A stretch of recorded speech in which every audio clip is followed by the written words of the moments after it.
Hi friends, అందరికీ నమస్కారం అండి. తెలంగాణ రాష్ట్ర వ్యాప్తంగా ఉన్నటువంటి ఆసరా చేయుత పెన్షన్ లబ్ధిదారులకు సంబంధించి ప్రభుత్వం నుంచి ఇప్పుడే ఇంపార్టెంట్ ఫ్లాష్ అప్డేట్ అయితే రావడం జరిగిందండి. కొత్త పెన్షన్లకు సంబంధించి ప్రభుత్వం నుంచి ఒక కీలక అప్డేట్ అయితే ఇచ్చారు. అదేవిధంగా ఈ నెల పెన్షన్లకు వీరికి గుడ్ న్యూస్ అనమాట.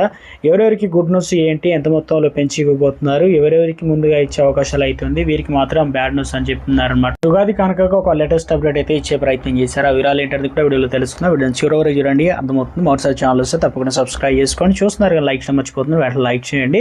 చిన్న అప్డేట్ అయితే వచ్చింది, అది చూసిన తర్వాత ఆసరా పెన్షన్ వివరాలు తెలుసుకుందాం. సో ఇక ఎందుకంటే ఏప్రిల్ 1 నుంచి కొత్త రూల్స్ వచ్చాయన్నమాట. ఇక భారతదేశంలో ఇక తన ఇంధన విధానంలో పెద్ద మార్పు తీసుకురాబోతుంది. ఏప్రిల్ 1, 2026 నుంచి దేశంలో అన్ని పెట్రోల్ పంపుల్లో కేవలం E20 పెట్రోల్ అంటే 20% ఇథనాల్ కలిపిన పెట్రోల్ మాత్రమే అమ్మకానికి అందుబాటులో అయితే ఉంటుందన్నమాట. ఇక నుంచి మొత్తం పూర్తిగా పెట్రోల్ కాకుండా 20% ఇథనాల్ మిశ్రమం కలిపి అయితే ఉంటుంది. ఇక నిష్పత్తి పెంచుతారనమాట. దీంతో మీరు ద్విచక్ర వాహనం 2 వీలర్స్ కావచ్చు, అంటే 4 వీలర్స్ వాహనాలు లేదా పెట్రోల్ వాహనం నడుపుతున్న వారందరూ E20 పెట్రోల్ గురించి తెలుసుకోవడం చాలా ముఖ్యం. ఎందుకంటే మైలేజ్ ప్రభావం ఎలా ఉంటుంది, వాహన ఇంజన్ ఎలా ఉంటుంది అనేది ఒకసారి తెలుసుకునే ప్రయత్నం చేయండి. E20 పెట్రోల్ అంటే ఏంటిదంటే పెట్రోల్లో 80% పెట్రోల్ ఉంటుంది. ఇక 20% ఇథనాల్ అయితే ఉంటాయి అనమాట. ఇతర జీవ పదార్థాలు ఉత్పత్తి చేస్తారు. దీన్ని స్వచ్ఛమైన పెట్రోల్ కంటే పర్యావరణం మరింత అనుకూలంగా ఉంటుంది. అయితే ఏప్రిల్ 1 నుండి 2026 ఏం మారబోతుంది ఏంటంటే దానిపైన.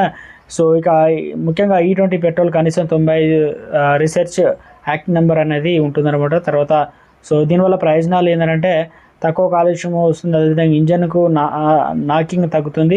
RVN95 మెరుగైన ఇంజన్ నాకింగ్ రక్షణ అయితే ఉంటుంది. దీనివల్ల గుడ్ను చెప్పే ప్రయత్నం చేస్తున్నారు.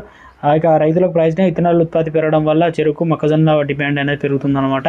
సో ఇక ఇందుకు సంబంధించి చూసుకున్నట్లయితే ఇటువంటి రెడీ మోడల్ను అందజేస్తున్న ప్రధాన కంపెనీలు కూడా ఉన్నాయి. Maruti Suzuki, Hyundai motor India, అదేవిధంగా టాటా మోటార్స్, మహీంద్రా కంపెనీలు కూడా E20 పెట్రోల్ విధానానికి ఇప్పటికే సిద్ధం కావడం జరిగిందనమాట. ఇవన్నీ కూడా త్వరలోనే ఈ పెట్రోల్ అనేది మనకు కొట్టించుకోవాల్సి అయితే ఉంటుందని చెప్పేసి అందుబాటులోకి రాబోతున్నాయి అంటూ ఒక అప్డేట్ ఇవ్వడం జరిగిందండి.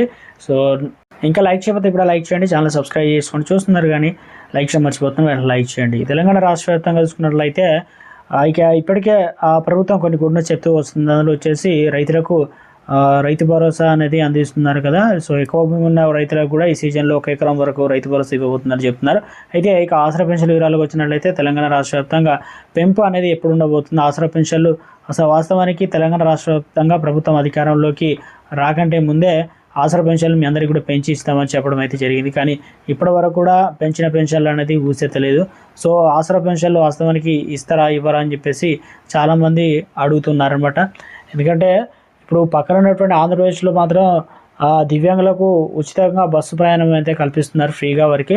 సో ఇక ఇందులో ప్రధానంగా చూసుకున్నట్లయితే ఆర్డినరీ కావచ్చు, నార్మల్ బస్సులలో కావచ్చు, వీటిలో అన్నింటిలో ఎక్కవచ్చు అనమాట. వారికితో పాటు ఎవరైనా దివ్యాంగులను తీసుకోవడానికి వస్తే వారికి కూడా 50% డిస్కౌంట్ అయితే అందిస్తున్నారు కదా. సో ఇక మొత్తానికి అయితే తెలంగాణ రాష్ట్ర వ్యాప్తంగా చూసుకున్నట్లయితే ఆసరా పెన్షన్ల పెంపు అనేది ఉంటుందని చెప్పేసి ప్రభుత్వం కూడా చెప్పడం అయితే జరిగింది కదా. సో ఎప్పటి నుంచి ఇవ్వబోతున్నారు ఏంటి అనేది చూసుకున్నట్లయితే తెలంగాణ రాష్ట్ర వ్యాప్తంగా ఈ నెల 20 తారీఖు నుంచి ప్రభుత్వం పెన్షన్లకు సంబంధించి పెంపు అనేది ఉండబోతున్నట్లు ఒక అప్డేట్ అయితే రావడం జరిగింది. ఇప్పుడు దివ్యాంగులకు ఇచ్చేటువంటి పెన్షన్లు 6,016 రూపాయలు, అదేవిధంగా వృద్ధులకు సంబంధించి 4,016 రూపాయలు ప్రభుత్వం ఇవ్వడానికి అన్ని ఏర్పాట్లు అయితే చేసింది. ఇప్పటికే చాలామంది అనర్హులు ఉన్నట్లు అప్డేట్స్ అయితే రావడం జరిగింది. ఇందులో ఎవరికి ఎంత పెన్షన్లు ఇస్తున్నారో దానిపైన తొలగింపులకు ప్రభుత్వం ప్రక్రియ అనేది వేగవంతం చేయడం జరిగింది. సో మరోసారి ఇంటింటి సర్వే అనేది చేయబోతున్నారట. వారికి ప్రభుత్వం నుంచి పెన్షన్లు అనేది తీసేయబోతున్నారంటూ ఒక అప్డేట్ అయితే రావడం జరిగిందనమాట. సో ఇక ఎందుకంటే దరఖాస్తులకు ఇటీవల కాలంలో ప్రభుత్వం అవకాశం కల్పించడం అయితే జరిగింది. మళ్ళీ కూడా దరఖాస్తులు అనేది చేసుకోవచ్చు. నెల 22 తారీఖు నుంచి దరఖాస్తుల ప్రక్రియ ప్రారంభం కాబోతుంది కొత్త వారికి. చూడాలి మరి ప్రభుత్వం బడ్జెట్ అనుకూలించినట్లయితే తప్పనిసరిగా ఈ నెలలోనే మనకు ఏదైతే మ్యాక్సిమం 500 లేదంటే 1000 రూపాయలు కూడా పెంచి ఇచ్చే అవకాశాలు అయితే ఉంది. దీనిపైన ప్రభుత్వం నుంచి మరింత స్పష్టత కావాలని చెప్పేసి ఆసరా పెన్షన్లు కోరుతున్నారనమాట. ప్రభుత్వాన్ని డిమాండ్ చేస్తున్నారు. ఇక మొత్తానికి తెలంగాణ రాష్ట్ర వ్యాప్తంగా ఉగాది కానుకగా పెన్షన్ల పెంపు అనేది ఉండబోతున్నట్లు విశ్వసనీయ సమాచారం. అదేవిధంగా మహిళలకు 2500 పథకాన్ని కూడా ప్రారంభించడానికి ప్రభుత్వాన్ని ఏర్పాట్లు అయితే చేసినట్లు అప్డేట్ అయితే రావడం జరిగిందండి.